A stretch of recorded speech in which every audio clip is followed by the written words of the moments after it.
Today we're going to talk about disinformation, ethnicity, and religion. Putin's invasion of Ukraine was illegal and hence immoral. It was illegal because it violated the United Nations Charter, which is a treaty. Treaties put on their signatories, the member states, the parties to the treaty, a moral obligation to comply with the treaty. And in the United Nations Charter, countries are not supposed to wage war except in the case of self defense. That is set forth in Article 51 of the UN Charter and in Article 2 of the UN Charter. Professor Michael Schmidt wrote an article, Russia's Special Military Operation, the Claimed Right of Self-Defense, that was published in February of 2022 in the Lieber Institute of West Point. I concur with his analysis. He said that the conditions did not exist for individual self-defense of Russia, either from an actual attack or a planned attack or an imminent attack by Ukraine, NATO, or the United States. The conditions were not there. There weren't even any plans. And then also, too, Putin made a claim that there is collective self-defense, that he was defending Luhansk and Donetsk People's Republics. That claim also fails for similar reasons. There was no plan by the Allies to attack these entities, which were not even states. They're not recognized as states, so collective defense fails on that regard. So, under international law and international morality, the invasion by Putin is illegal and immoral. Now, it doesn't stop him from using disinformation, and especially in connection with ethnicity and religion. And what is disinformation? Well, let's define it as is defined by a great author, Christopher Marsh.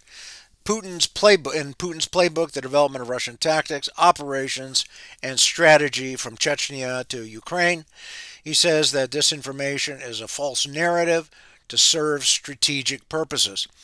Now, the one guy who really pointed out the use of disinformation by the Soviets and later the Russians was Anatoly Golitsyn. New Lies for Old. I mentioned him before. We're going to do more talking about him, not necessarily today, but down the road. And his book is a must read. It explains how the Soviets, aka Russians, actually, it's Russians, aka Soviets, proceeded to develop disinformation to a fine science, a fine art, to target the West, to break up the Western alliances, to confuse the Western peoples, and to think that there's not a threat coming out of Russia, when in fact there is a threat coming out of Russia and has been for many decades. And Putin's war in Ukraine, being illegal and immoral, also tipped us off to the fact that he is at war with the West. And we need to recognize that very important fact, that he is at war with the West and that he uses ethnicity and he uses religion to divide us and to target audiences in the West so that he can get what he wants, which is the West basically moving out of international affairs so that he can get the destruction of a very beneficial world order. Okay, so what does all this show? Well, among other things, once again, it shows that autocracies fail. They wage wars. They're not democratic societies that fundamentally don't start aggressive wars. The autocracies, the monarchies, they start aggressive wars. They fight aggressive wars. They cause a lot of pain and suffering in the world. John Epstein, who I've referenced many times, said that the worst violators of the international law were the Catholic monarchs. And I think we can add to that any autocrat as well. We saw that with World War I And I've written about that World War I was a great Christian failure because the Christian monarchs waged a war that killed millions of people, and they did it all for the wrong reasons and without justification. And then also you have World War II waged by another dictator, and now you've got this world war waged by Vladimir Putin. Um, States are the primary actors in international law. States are the primary actors. Putin is a head of state, and so he has acted immorally and illegally. And what we need to understand is that the ius gentium, or the jus gentium, is a very important concept that Putin has violated, and other dictators, other tyrants, and autocrats have violated too. And the jus gentium, according to Epstein, as he surveyed Catholic teaching and thought, is in a sense the end to which international law is the means for the object of conventions between states. We're talking about treaties there, the UN Charter, is directly or indirectly to promote the welfare of the families that compose them. And this welfare comprises the free exercise of all the rights contained in the ius gentium, as well as those arising from the law of nations itself. So these fundamental rights deal with the right to conserve themselves, to develop according to nature, to hold property, to bequeath it, to trade, to travel freely, to which we might add the right to speak their maternal language, follow their own domestic and religious customs, so long as it's not contrary to the natural law, obey their local authorities, and to choose their local authorities. So these are the fundamental rights. This is what the ius gentium is supposed to protect. This is what the conventions between states are supposed to protect, to promote the welfare of families that compose these states. Okay, well, when you start a war, you're hurting a lot of families. You're taking away a lot of fundamental rights. 780,000 Russian soldiers have been killed or wounded. And from the Ukrainian side, it's probably less than half that. But we're talking more than 1 million people. 6 million have been displaced. And how many others have been hurt by this war around the world? And it was started by Putin illegally and immorally. He is not acting in accordance with international law. He's not acting in accordance with the moral law. But that doesn't stop him from using disinformation. Now, disinformation, I'm going to use the definition of Christopher Marsh from his article, which appears in a book. His article is entitled Putin's Playbook, The Development of Russian Tactics, Operations, and Strategy from Chechnya to Ukraine. And he defines disinformation as false narratives to serve strategic purposes. I believe that this definition is also in line with Anatoly Golitsyn's definition. Anatoly Golitsyn was the famous defector who in the mid-1980s, 1984, wrote a book called New Lies for Old. It's a must-read, and it details the Soviet plans, and really the Russians were operating as Soviets, but the Soviet plans during the Cold War to use disinformation to target the West, to break up the West, to divide the West, and to have the West act certain ways that were against the West's interests. Well, that disinformation is being used today. The Russians have defined this, have worked it out and perfected it to a degree where it's become an art and a science, and it looks pretty effective. But the good thing about Putin's war is that it's tipped us off. If we didn't know it before, it has tipped us off to the fact that we're being subjected to disinformation by the Russians. Disinformation is information operations. It's part of asymmetric operations. As John J. Sullivan, former U.S. ambassador to Russia, appointed by Trump in 2019, he says, Russia's at war with the West, and they have been under Putin. And disinformation is one of their key tools. And disinformation, as I said before, the Institute for the Study of Warfare has said that it is one of their main weapons, if their main weapons, to get us to act a certain way. So it's important that we study disinformation and we talk about disinformation because it's been going on for a long time. And a lot of people, a lot of us have simply not been aware of it. But thanks to Putin's invasion of Ukraine, which is horrific, if you've seen the scenes from it, we're now tipped off to this. We're now aware of this. By the way, I mean, the information coming out of that war is horrific. The Russians are now shooting Ukrainian POWs. That's against international law. Okay? But Putin and other of his high officials have been charged with crimes against humanity and with genocide and cultural genocide. This is serious stuff. They are destroying whole areas of that country, of the eastern Ukraine. It is not allowed what they're doing under international law. And one story just came through the Kiev Independent, which says that Russian families are contacting Ukrainian authorities because they don't know where their loved ones are. They don't know where their loved ones are because the Russian authorities won't tell them. And like I've said before, if you call the war against Ukraine and the war against the West, for that matter, a war, well, guess what? You can get up to 15 years imprisonment in Russia. Okay, you have to call it a special military operation. There are a number of reasons for that because it doesn't sound so bad and it delegitimizes the sovereignty of Ukraine and a lot of other reasons which have been put forth. Okay, so let's talk about how disinformation is used and how ethnicity is used. So, what Putin is doing here, he's really delegitimizing not only autocratic governments. In other words, what I'm saying is autocratic governments are a bad idea for world peace. If you want world peace, you don't want autocratic governments. And then what he's also doing is he is really hurting the cause of ethnicity because he promotes a false idea of ethnicity. And he's also really hurting the cause of religion because he is using religion to advance immoral goals of Russia, of the ruling oligarchs, of which he is one in Russia. He's worth at least 200 billion, as I've told you before. So, he rules with other oligarchs. Okay, so he uses ethnicity and religion, and he uses disinformation in connection with ethnicity and religion, and he targets it against the West, but he targets it against other countries. Okay, he uses it, as Christopher Marsh details, he used it in Estonia for the Bronze Knights.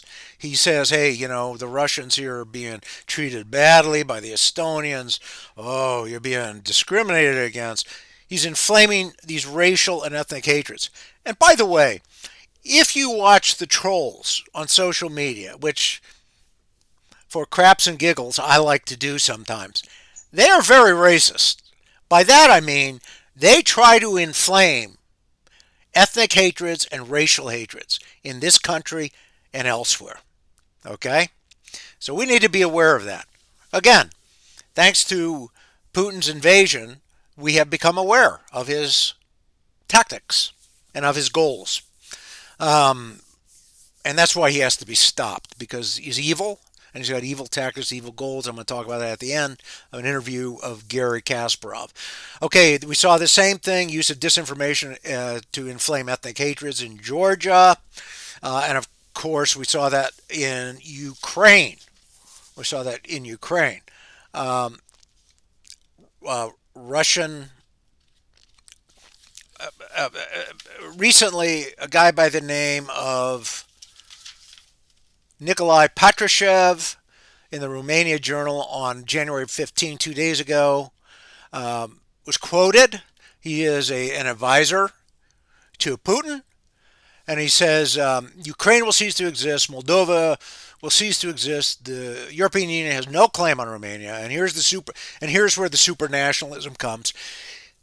Here's where using disinformation to spread ethnic hatreds, using disinformation to create grievances among ethnic groups, namely the Russians. In other words, the Russians minorities in these various countries, like Moldova, Georgia, Ukraine, are being weaponized against the regimes that are there, which are properly there, which are legitimate regimes. These minorities are being weaponized to attack these regimes, and disinformation is used to weaponize these people along the lines of ethnicity. Okay? So Petrushev says, quote, if we talk about the international aspect of Russia's global interest, discrimination against the Russian population in a whole range of countries, and of course in the Baltic states and Moldova, must stop. The authorities in these states continue to plunge into the deepest crisis through thoughtless actions. Okay, so they're playing the ethnicity card,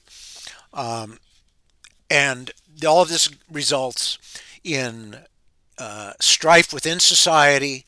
It harms the welfare of the families that compose these societies. It leads to destabilization. It leads to wars. It leads to development being retarded, and it leads to a lack of welfare of the families that compose these societies. So Putin is using disinformation to inflame ethnic hatreds against the ius gentium. This is a big deal.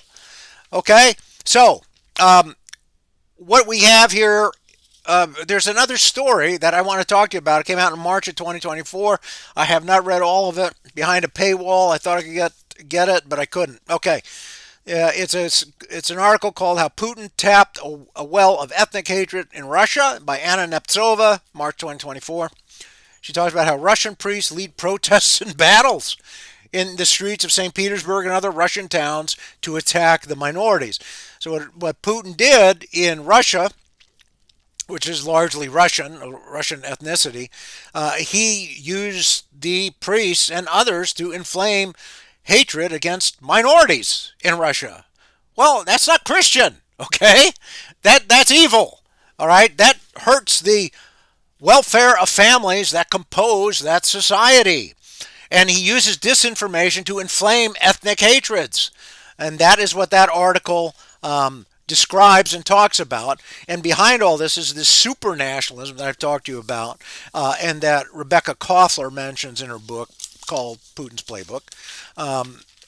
This super nationalism that came from Gumilev and Ilyin, that two people who Putin idolized.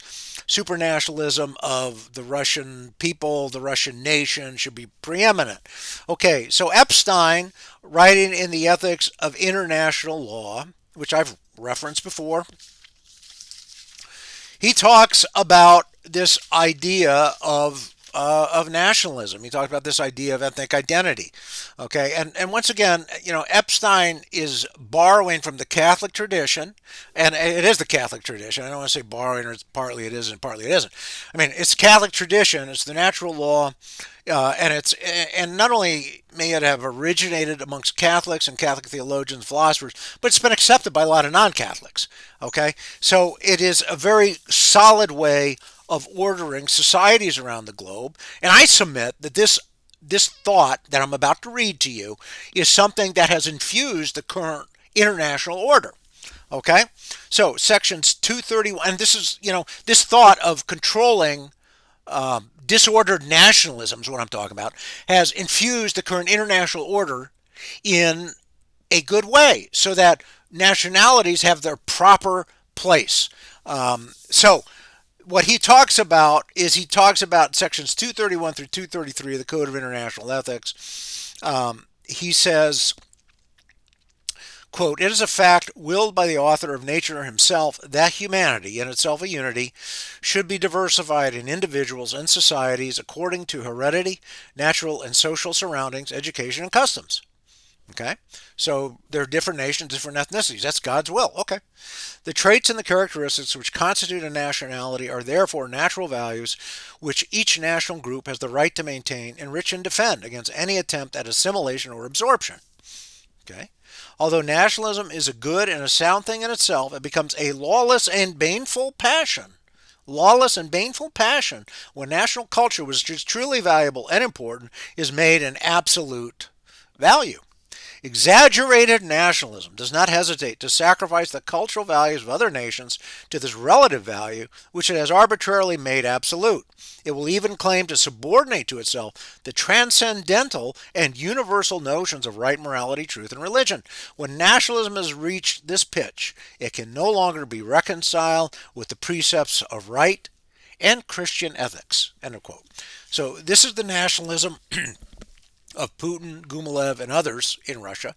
This is messianic nationalism, then this ethnicity, which is stoked by the fires of disinformation in foreign countries to destabilize.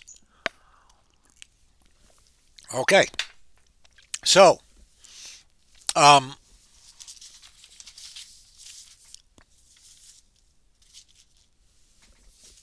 what all of this does is that it breaks the unity in the world. It causes wars and a lot of strife. So ethnicity is used in that regard by Putin and by the Russians to divide and cause a lot of problems. Okay? Okay. Now, we're going to talk about religion. Um, Putin uses religion. He uses disinformation.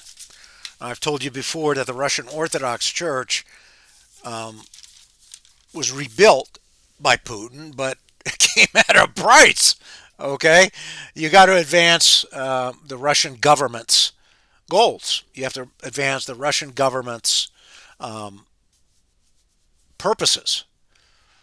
You have to push Russian disinformation. Okay, and so I want to read some things from credible sources. Okay, one is from the Irregular Warfare Center, and it's from May of last year. Okay, it says from social media networks versus bot accounts, factual reporting, disinformation, online support groups and echo chambers, and grassroots movements and astroturfing. The modern information environment provides numerous tools to reach audiences that can be used for both innocuous and malign intent. However, the state of today's information environment allows messages spread by even traditional sources of influence, including religious institutions and other trusted members of society, to flourish, reaching audiences far beyond what was feasible prior to technological advancement. This has allowed religious institutions to emerge as a powerful force in shaping narratives in the modern information environment, whether it is to build a resilient national identity or as a political tool for foreign influence. Russia is a prime example of how a modern state actor has weaponized religion as a source of influence in the information environment. The Kremlin's use of the Russian Orthodox Church as a tool for subversion in foreign countries is well known and documented, including in its efforts to build access and influence in Africa and as a political force in the Balkans. But the translated article, there's an article references, brings up a topic that is much less understood: the role of the Russian Orthodox Church in building social resilience against perceived foreign influence in Russia itself. Moscow has co opted the Russian Orthodox Church to assist its efforts in building and buttressing its preferred articulation of the Russian national identity and to create and enforce a worldview which justifies its aggression. By doing so, Russia has utilized the Russian Orthodox Church to inoculate the Russian public from anything it deems as foreign subversion, positioning the church as a bulwark on the front lines of building cultural resilience cultural resilience built against foreign subversion. End of quote. Putin is using the religion domestically and foreign to advance political goals. Um, in June of 2022, Daniel Kalkanjeva did an article in the Moscow Times writing Hungary's Viktor Orban support Russia's Patriarch Kirill. It talks about the connections between the Hungarian church and the Russian church. Patriarch Kirill of the Russian Orthodox Church has, of course, said that the war in Ukraine, which is immoral and illegal, is a holy crusade. Okay. Now I'm going to get to a point. This is important, so keep all of this in mind. So the Russian Orthodox Church is being used as a weapon. Now, there is a analyst, very respected analyst by the name of Rebecca Koppler. I mentioned her before. She wrote a book called Putin's Playbook: Russia's Secret Plan to Defeat America. Okay. So not only is so let's stop right now. So not only now is religion used to protect the Russian regime, to basically insulate the Russian people against, quote, foreign subversion, or in other words, the truth. But the Russian Orthodox Church and religion is used to go into foreign countries and create problems there, and to create problems even in Russia to stir up the different ethnic groups. Okay. What religion's also used to do is to get people in the West, especially in the United States, especially Catholics, to think that, oh, Russia is a great Christian country. I've talked about this before. Rebecca Koffler, in her book, Putin's Playbook, says the strategic deception and the ideological subversion strategy that Soviet defector Yuri Bezmenov warned us about in the 1980s took root in America. Okay? She says Putin's Russia continues to target the American religious community by promulgating a narrative that Russia is a bulwark of conservative and traditional values that is mounting a decisive effort to combat decadent liberal Western values. Unfortunately, religious Americans who feel increasingly marginalized and even threatened by liberal trends in a society that rejects the notions of traditional marriage and family and even gender can be ripe targets for being unwittingly duped by the Kremlin's propaganda. Putin's efforts to promote traditional conservative values in his country and abroad and to defend religious freedoms are refreshing and appealing to Americans of faith. She talks about some lady she knew. This woman truly believed that Putin is a man of faith and solid principles who wants friendly relations with the United States. It was painful for me to acknowledge an intelligent, educated, and honorable American like her was blinded by Russian disinformation and propaganda. End of quote. As I was writing an article for another website about Russian disinformation and how the Russians used the Fatima apparitions and the consecration or the supposed consecration of Russia to the Blessed Virgin Mary, how they use these things to advance a narrative that Putin approves, which is that Russia is a good country. It's a great country. It's a holy country. It's a Christian nation. And also, too, if you disagree with that in the Catholic Church, then, there's conflict. So Russia wins that way, too, because they create conflict as to whether Russia has been consecrated to the Virgin Mary or not, based on Fatima. So this was some of the things I talked about in my article. But what you have is you have this idea circulating that Christianity has really come back in Russia and that America is really evil. It's just corrupt and totalitarian. Well, it's just reversed, folks. The reality is the reverse. Okay? And I'm going to give you some facts right now. Okay? Because I'm just tired of people being led astray. Okay. All right. So let's talk about killing and wars, okay? More than 1 million, maybe 1.2 million people killed and wounded in Russia's war against Ukraine. 1.2 million. That's in almost 3 years. There's 400,000 people a year. I mean, think about that. That's more than 1,000 people a day, 1,200 people a day. That is on a par. I really have to do the numbers, but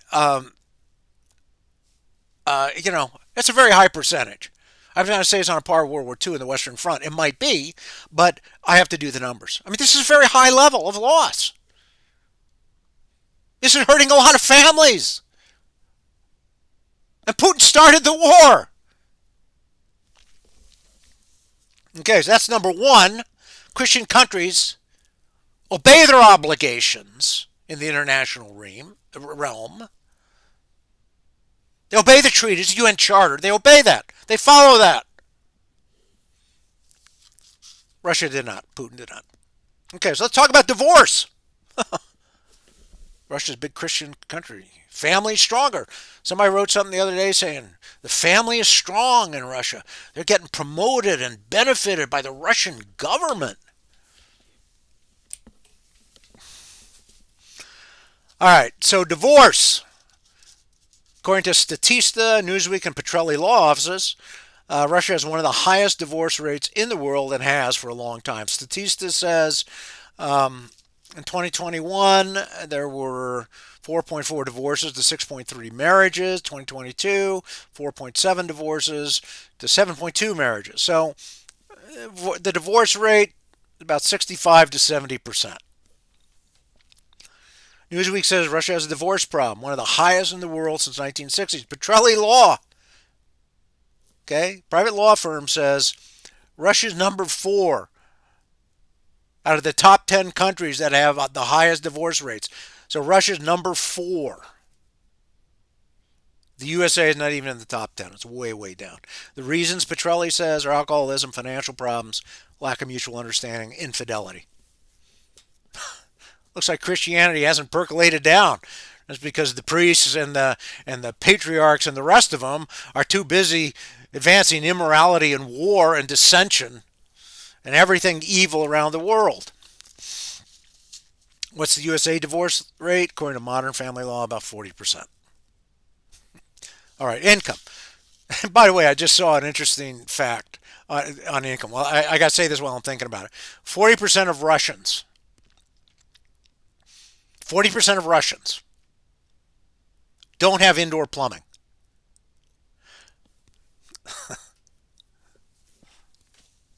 Is that helping the welfare of families? I don't think so. Okay, Times Radio last week said that the average annual income for a family of about $12,000 a year. Enlistment bonuses are really high because the Russians can't get soldiers to fight. So enlistment bonuses are 2 to 3 times that. Okay, the CEIC data says that in 2022, average income is about $8,300 in Russia. 2023 was $7,500, so it dropped. Um, and the average between 1992 and 2023 is $5,700. Inflation's more than 20%. The report that's coming out now is that the Russian central bankers are freezing assets. If you have more than $12,000 or $13,000 in your account, they're freezing your assets. Well, how's that helping families? How is that promoting the welfare of families that compose that society of Russia? It's not. Okay, it's not. Added to that the economy is it's overheating with inflation. Okay, USA Census Bureau says the median income is $78,000 in the United States. Per capita is 43,000. Okay, church attendance. I thought I had more information on this, but it is very low.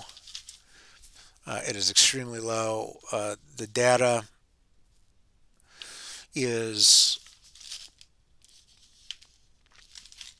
about 2% attend church regularly versus the United States. It's about 34%. I've seen other data. I'm sorry, I don't have the data in front of me.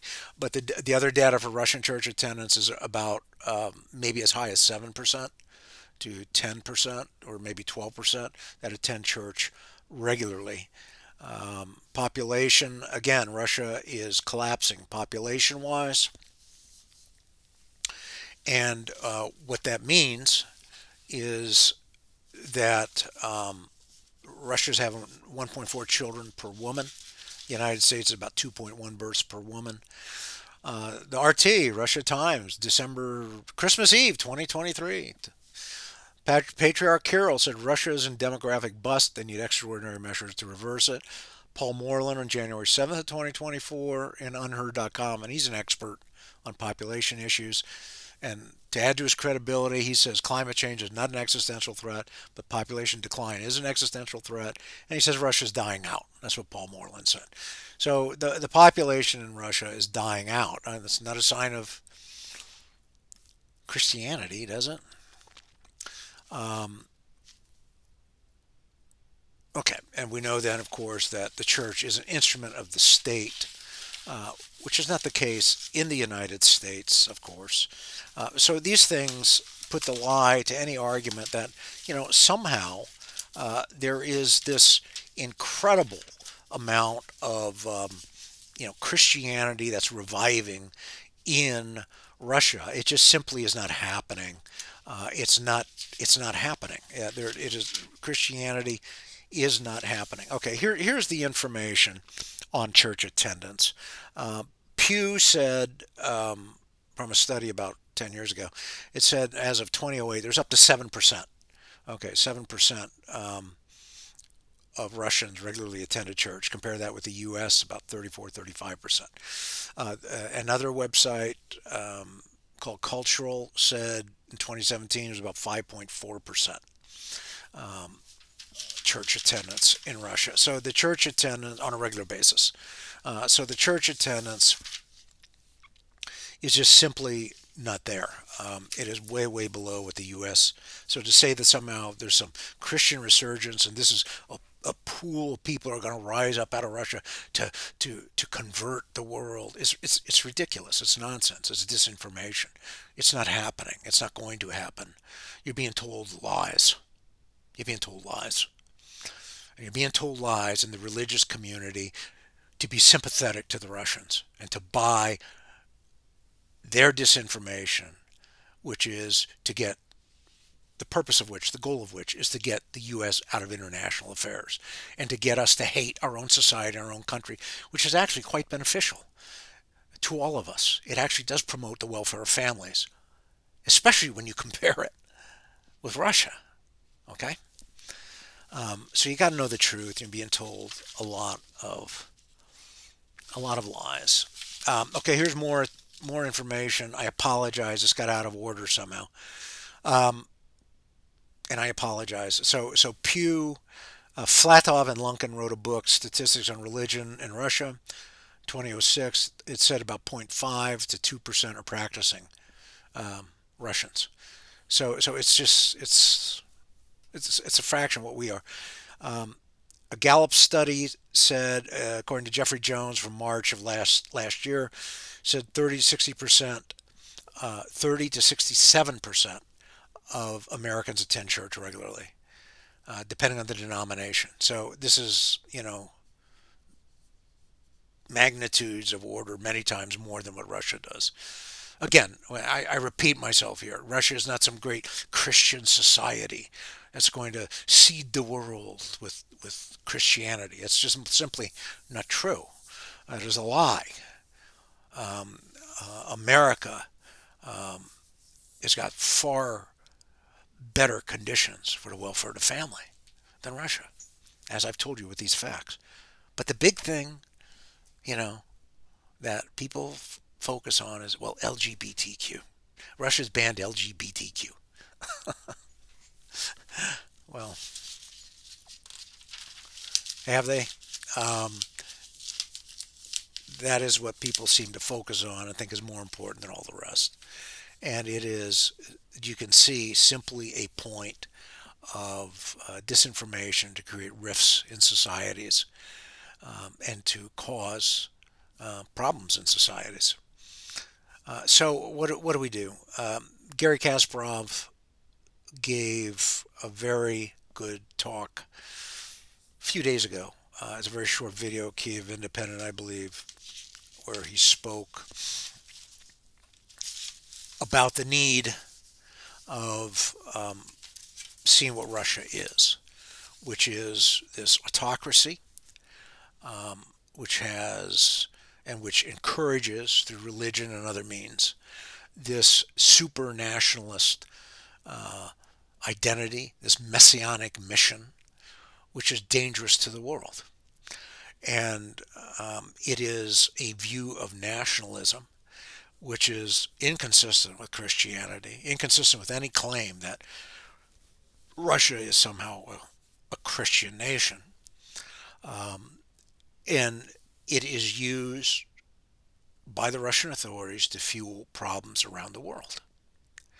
He says the only thing you can do, you cannot negotiate with Putin, and I agree, because Putin and Russians and Russia and the Soviet Union, but mostly Putin and the Russians, because that's what we're dealing with here, have consistently disregarded agreements. I've talked about the Budapest Memorandum, Helsinki Accords, that said we respect the borders of all the countries that are out there. and the UN Charter and multiple more agreements, the START Treaty, and a number of other agreements they continue to violate. The Minsk Accords they violated. So you cannot trust Putin. You can't negotiate with him because he's not going to keep the agreement. So what Kasparov says, and I agree, is you're dealing with an issue with the government, the leadership, but also with the Russian character. You can see a number of interviews of Russian citizens who confirm this, and a number of places on YouTube. I believe it's called one channel is called 1420, and you can see that some of the people are saying, "Yeah, we're told that we're, you know, super, that we're messianic," and what you have to do then is you have to remove the leadership of Russia, and you have to reform that society so it becomes Christian, so it understands the proper place of nationalism or of the ethnicity in the global community, because right now it doesn't, and it uses ethnicity and nationalism to create disorder, to harm the welfare of families, not just in Russia, but all over the globe. And this is what we're dealing with. Thank you. Um, I agree with Kasparov, by the way. Thank you.